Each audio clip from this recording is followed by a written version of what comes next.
और किसको मंत्री बनना अच्छा नहीं लगता, सबको अच्छा लगता है। यहां बैठे हुए किसी को भी मंत्री बनाया जाए तो हर कोई तैयार रहेगा। मंत्री बनना मुझे भी अच्छा लगता है। और एक दिन ऐसा विचार भी मुझे आया, मैंने सोचा भी कि मैं मंत्री बन जाऊं, मंत्री बन के ये करूं वो करूं।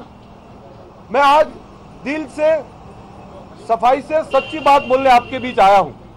मैं कोई आर्टिफिशियल बात करने वाला नहीं हूं। मैं जो भी बोलूंगा वो सच बोलूंगा, और सच यही बोलूंगा कि जो मेरे दिमाग में था, जो मेरे साथ हुआ, जो हम सोच रहे थे, वो सब बात मैं आपको बोल रहा हूं। मेरे साथ जुड़े हुए लोग ये गरीब लोग हैं, वो ऐसे लोग हैं कि जिनको खुद के मकान भी नहीं है, जहां रोजगार भी नहीं है, जहां शिक्षा भी नहीं है, और कहीं कहीं के भी तो खाने के भी वांदे हैं। बहुत सारा संघर्ष है हमारा, हमें बहुत सारी दिशाओं में काम करना है। एक दिन ऐसा सोचा हमने कि 10-15-20 स्कूलें ले लेते हैं, 10-15-20 छात्रालय ले लेते हैं, कॉलेज ले लेते हैं, इससे उद्धार हो जाएगा। पर दूसरे दिन ये सुनने का हमें तो इन गरीबों के लिए पक्के मकान चाहिए। तीसरे दिन ये सुनने का आया इनके लिए रोजगार चाहिए हमें। चौथे दिन ये सुनने के आया कि इनको तो जमीन से खड़ा करने की जरूरत है। यानी एक ऐसे वर्ग का मैं प्रतिनिधित्व कर रहा हूं जहां पे एक ऐसी सत्ता चाहिए, ऐसी सरकार चाहिए, हर क्षेत्र के अंदर इनके लिए काम करना पड़े, हर क्षेत्र के लिए इनके विकास की बात करनी पड़े। 2-5-10 स्कूलों से, छात्रालयों से इसका विकास नहीं होगा। इसका विकास करने के लिए एक इच्छा शक्ति वाली प्रबल सरकार चाहिए, जो सरकार 24 घंटे इन गरीबों के विकास की बात करें। जो आजादी के वक्त से ये लोग दबे हुए हैं, ये लोग पिछड़े हैं, ये लोग गरीब हैं, उनके विकास की बात करें। और मैं ये ईमानदारी से बोलता हूं आपको, हाँ मुझे मंत्री बनना था, मुझे ये था कि मैं मंत्री बनूंगा तो मेरे गरीब लोगों के लिए मैं काम कर पाऊंगा, मेरे गरीब लोगों के लिए मैं विकास कर पाऊंगा। पर जब जब मैं उनके प्रश्न, उतने सवालों को जो समझने गया, तो सवाल बहुत गहरे थे, बहुत दुखद थे। उस सवालों में मैंने बहुत मंथन किया। 2-2 दिन तक मैंने खाना भी नहीं खाया। आपको बता दूं, कल रात तक मुझे पानी भी याद नहीं आया था। ये इसलिए बोल रहा हूं मैं आपको, किसी को लगता है, कोई अखबार में लिख देता है इसको सत्ता चाहिए, उसको उसकी बीवी के लिए टिकट चाहिए। मैं आपको दावे से बोल रहा हूं, मेरी बीवी मेरा घर संभाल रही है। मैं घर संभाल नहीं पा रहा हूं क्योंकि मुझे लाखों गरीबों को घर संभालने की जरूरत है। मुझे मेरा घर नहीं संभाल रहा हूं। मेरा घर, मेरे बच्चे, मेरे माँ बाप, मेरे भाई बहन, मेरे भतीजे, इन सबको संभालने की जिम्मेदारी मेरी बीवी की है।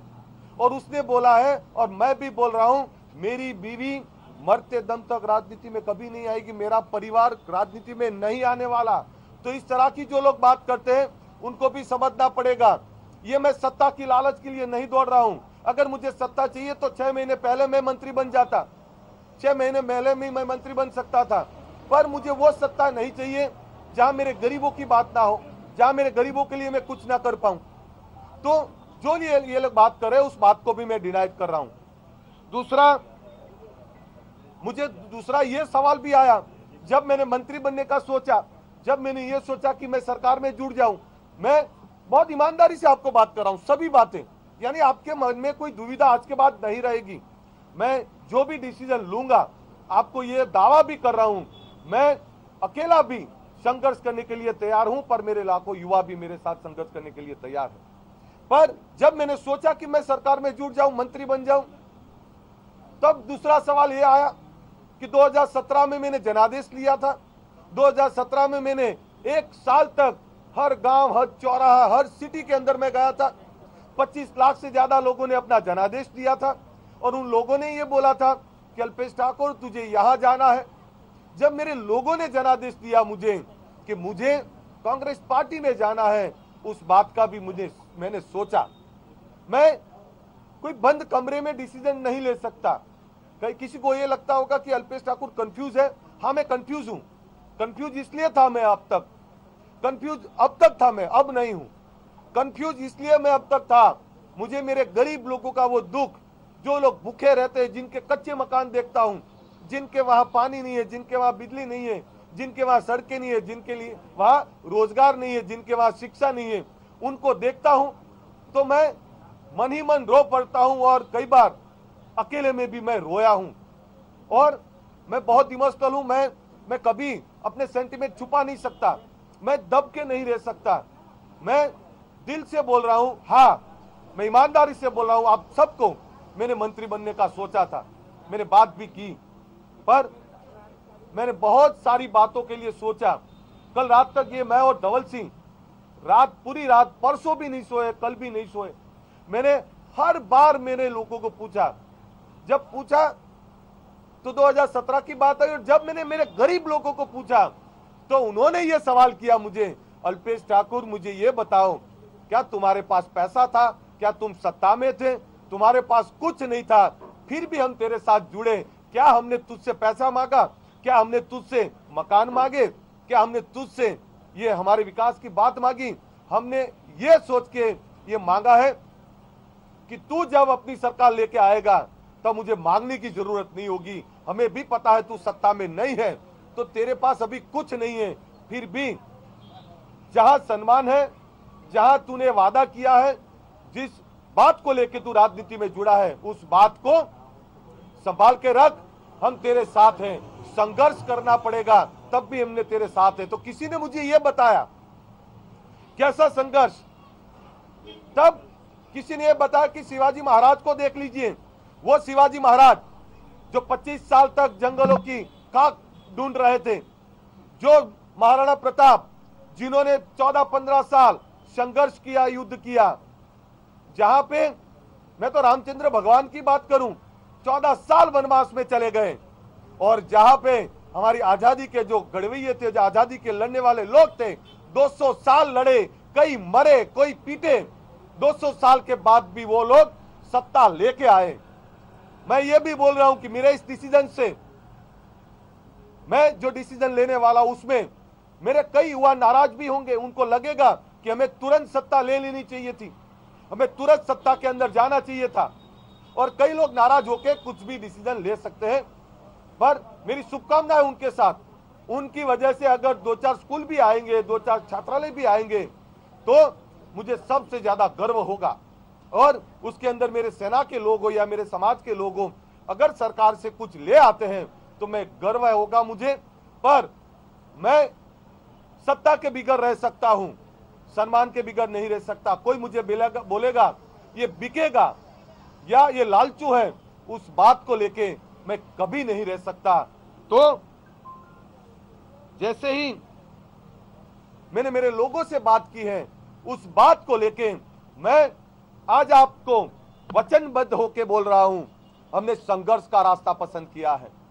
हमने वो संघर्ष का रास्ता पसंद किया जिस रास्ते में बहुत सारी कठिनाइयां हैं, बहुत सारा संघर्ष है। भले ही आज सत्ता नहीं है, लड़ेंगे हम, उस गरीबों के लिए लड़ेंगे, उन बेरोजगारों के लिए लड़ेंगे, उन किसानों के लिए लड़ेंगे, उन ओबीसी एससी एसटी के लोगों के लिए लड़ेंगे।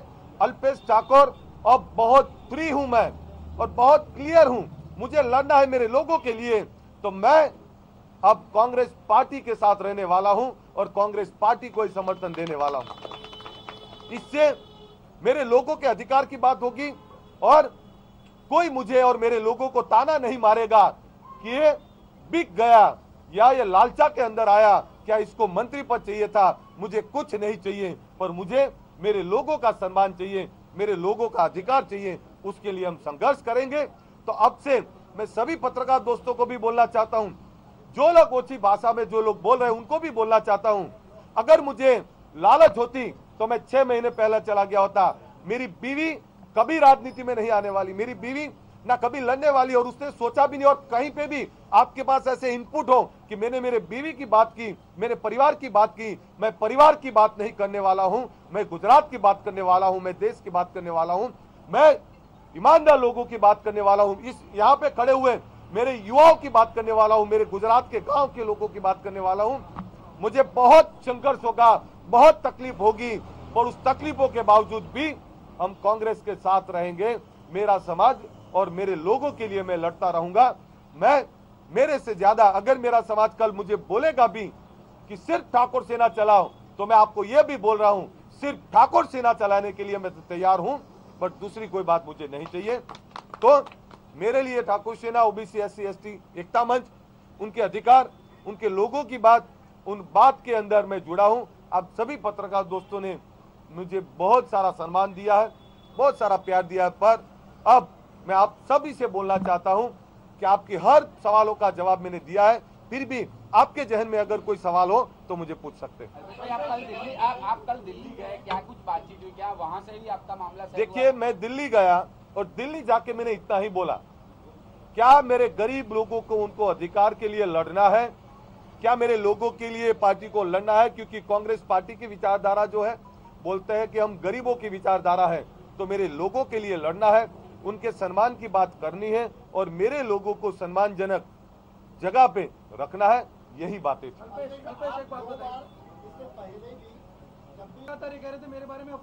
आपको बोलूं मैं, जहां पे जो गरीबों की बात करता है, जो गरीबों के लिए लड़ता है, उसके मन में हमेशा ये भाव रहता ही है कि मैं सत्ता से मेरे गरीब लोगों को कुछ दे पाऊं, और वो भाव मेरे मन में था। मैं ईमानदारी से बोलता हूं, मैं पॉलिटिकल भाषा नहीं बोल रहा हूं, मैं ईमानदारी से बोल रहा हूं, वो भाव मेरे मन में था। पर अब मेरे मन में एक ही भाव है, एक ऐसी सरकार, ऐसी सत्ता चाहिए जहां पे फ्रीडम से इन लोगों के अधिकार की बात हो, जिनकी विचारधारा इन गरीबों के लिए बात करने की हो। तो लेकिन आप लगातार ये कह रहे थे कि अफवाहें फैलाई जा रही हैं। आपको मैं बोल दूं, अफवाह थी और अफवाह है, अभी भी मैं बोल रहा हूं। अगर मुझे जाना होता, मैंने एक भी बोला तो मैं 6 महीने पहले चला गया होता, पर जो कुछ बात थी, अब उस बात को आप पूरा दी एंड हो जाता है और मेरे लोगों के लिए मैं संघर्ष करने वाला हूं। इस बात के अंदर मैं कुछ नहीं बोलना चाहता, पर मैं इतना जरूर बोलना चाहता हूं कि जहां पे मेरी बात है, मेरे लोगों की बात है, मैंने मेरे गरीब लोगों को पूछा, उन गरीब लोगों में जो आवाज थी, वो आवाज को सुन के मैंने 2 दिन पहले भी बोल सकता था, 6 महीने पहले भी बोल सकता था। मैंने शुरुआत में एक वर्ड बोला, आपको सुनना चाहिए था। पार्टी से, पार्टी की कार्यशैली से मुझे नाराजगी थी, वो बात से मैं डिनाई नहीं करता, पर जब अब बात यह है कि पार्टी की पूरी सिस्टम, पार्टी की पूरी नेतृत्व हर छोटी से छोटी बात के अंदर मेरे, चाहे गांव का मेरा सैनिक हो या तालुका, ब्लॉक का, जिले का, सबको सम्मान देने की बात होगी, सबको साथ लेके चलने की बात होगी और उनके अधिकार के लिए लड़ने की बात होगी। देखिए, आप सब बहुत होशियार लोग हैं। सुनिए, मैं वही बता देता हूं आपको। मेरा मोबाइल लोकेशन, आप कंपनी में से अगर आपको किसी को चाहिए तो मैं लिख के दूं आपको कि मेरा मोबाइल लोकेशन कल का एयरपोर्ट से फिर कहां था। अगर इस इलाके से 2 मिनट, अगर इस इलाके से, यानी इस 2 किलोमीटर के इलाके से मैं कहीं पे भी गया हूं और किसी के साथ भी बैठा हूं, तो आप जो बोले वो करने को तैयार हूं। मैं वहां से आके यहीं पे और इसी कुर्सी पे बैठ के सिर्फ हम दोनों पूरी रात एक दूसरे का मुंह देखते रहे हैं, तो और कुछ है नहीं। तो आप देखिए, अभी मैं बोल दूं, सुनिए, मैं क्लियर बोल दूं, अभी मेरा ऐसा कोई विचार नहीं है। आप नहीं, मेरी इच्छा भी नहीं है। सुनिए, मेरी इच्छा भी नहीं इसलिए हूं कि मुझे, आपको यह भी बता दूं कि मुझे गुजरात के अंदर काम करना है। मैंने पार्टी को भी ये रिक्वेस्ट किया है कि मुझे राष्ट्रीय सचिव नहीं रहना, मुझे गुजरात में काम करना है, क्योंकि जिन लोगों के लिए मैं राजनीति में आया हूं वो तो मेरे गुजरात के अंदर बैठे हुए लोग हैं। मुझे कोई दिल्ली की राजनीति नहीं करनी, मुझे गुजरात की राजनीति के अंदर मेरे लोगों के लिए लड़ना है। आपको मैं बता दूं, जहां मेरी बात हो रही है, धवल सिंह बाहर के एमएलए हैं, वो बरकरार रहेंगे। आपको अगर पार्टी कहती है, आपको मंत्री बनने की इच्छा थी क्या? भाजपा को मंत्री बनाने की इच्छा थी? देखिए, ये मेरी इच्छा थी। सुनिए, देखिए, मेरी इच्छा थी, बट उस इच्छा को आप किसी और के लिए तो मैं नहीं बोल सकता।